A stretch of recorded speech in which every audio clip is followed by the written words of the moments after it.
So there's a lot of things that we're keeping a close eye on for the time being. As of right now, central western Oklahoma, we do not have any severe thunderstorm warnings out there at all. We do have a tornado warning there, though, well up to the northeast. But we are seeing a couple blips here on the radar running from Buffalo to Freedom up towards Woodward. And there is Shane Helton. Shane's from up in northwestern Oklahoma. So let's go out to Shane right now. Shane, do you see any lightning in these cells that are west of you right now?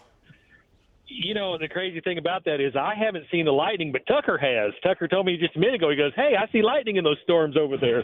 So, yeah, there's some lightning in them for sure. Now, we were watching these storms building up right at the sunset. So we've already had our eye on them for a while, keeping a close eye on them, and we're going to head over to them and check and see what they are doing. Damon, back to you. All right, Shane, you and Tucker chasing these storms up to the northwest. As of right now, we do not have any warnings out of these or anything like that, but this is a piece of lift, and storms to develop, they need lift, and that's what's coming in right now. And so we are going to watch these cells very closely to see if they can intensify, because the upper level dynamics are very supportive for these storms if they become severe to produce tornadoes. And it's already after dark. Low level winds are about to increase into these cells, which means that our tornado risk is still going to be an issue for the next few hours.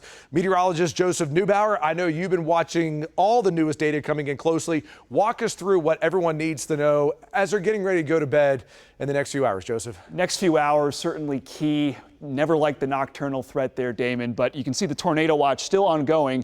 This is till midnight on the north end of the state. This is till 11 p.m. on the southwest end of the state. Now here for OKC into western Oklahoma, we are tornado watch free for now. I expect that to change. There is a zone that's been highlighted. It starts at I-35 and goes all the way into western Oklahoma. This area shaded in red will likely be our third tornado watch of the evening, and this will extend probably past midnight to 3 or 4 o'clock in the morning. This will go pretty late. You can still see the 2 out of 5 and 3 out of 5 risk holding steady here for central and north central Oklahoma. So more impactful storms, those lifting cells that Damon showed you, as they move east, they move into a really rich environment for storms. Tornado index still sits at a 4 here for western and central Oklahoma. So if these storms can get some juice, those little green blips that we were showing you, they could spin, they could drop hail, strong winds. As we look at Predictor, we have those green blips modeled quite well, 9 to 10 o'clock in the evening, 11, midnight, and there you go. You got some pretty nice targets up in your ceiling. Woodward, Alva,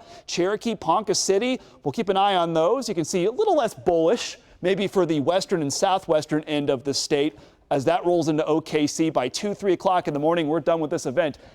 Still using that word, that pesky word, conditional. But we're going to watch nonetheless. Our dew points are really high, mid to upper 60s, 70 dew point value there in Seminole. So the moisture we need is certainly there. The winds are backing. You have them out of the south, turning southeasterly. And the temperatures are warm. We know we have a little bit of capping still overhead, but we still have the instability. If that breaks, storms would go up. Stormy through about 2 o'clock in the morning. That is sort of the timeline that I've put into my head for storm potential from western into central Oklahoma. By the way, tonight we'll be in the 60s. Tomorrow, dry line rushes in, boundary moves in, some very dry and warm air. Hey, there's no severe risk tomorrow.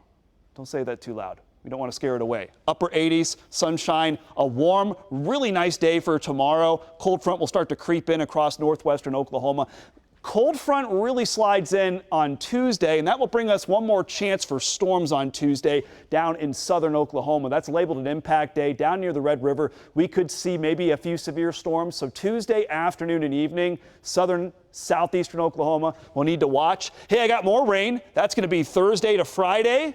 Cool rain there, too. You can see our full screen there. Thursday to Friday, nice rain chances with temperatures in the 60s. Yes, I do not anticipate severe weather with that end-of-week rain chance, but we're ringing in the month of May. Highs in the 60s. Next weekend looking good, too, after that chance for rain. If I have any more severe weather, it'll be the following week, May 5th there, that following Tuesday.